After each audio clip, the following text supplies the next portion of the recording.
I'm Elijah Andrews. I'm a Post-Doctoral Research Fellow at University of Michigan. I've been working on the small version of this experiment. That's been our main involvement with this project so far.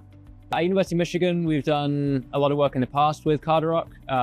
My supervisors particularly, I'm more recent. So when they were doing this project, trying to get University of Memphis involved with the LCC, doing this large-scale testing, they came to my supervisor, Steve. So he was involved to kind of consult and brought me in to help do the small-scale experiments for that. So I started doing my PhD on single bubble cavitation. So that's where we try and make one bubble and see how the one bubble behaves.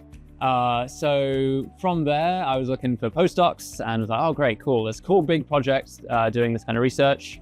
So I came on specifically for this with a background in general in cavitation, but not much about the hydrofoils and the erosion and that kind of stuff. So it was a bit of a learning curve initially, but in the last year and a half or so, I've been learning and experimenting and doing a lot of the stuff for this.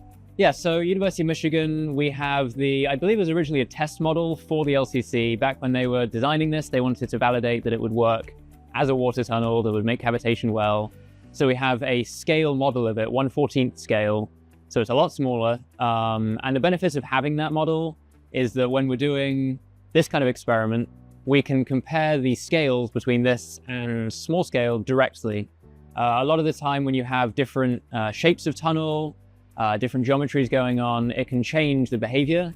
You can have a lot of different extra factors to consider. So having that small scale facility really helps us here because we can say it's only the scale effects that's changing between these two facilities. And so we can isolate that to just those things. So it's a really big opportunity and has been working with the mini LCC at University of Michigan, which is already bigger than what I was working with before. And then going from that scale to this scale is really incredible. Having this kind of facility, I think it's like the world's biggest or something. So having the small scale version in Michigan and being able to compare results with this scale, not many people can do that anyway, just having that big scale.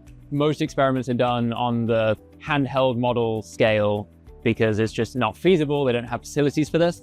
So this is very unique worldwide to be able to do the research on the scale.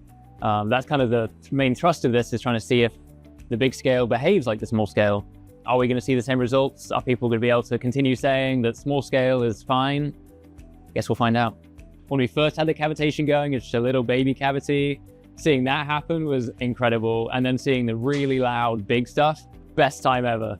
I think this has really set me up for success in the range of facilities and equipment that I've had experience with.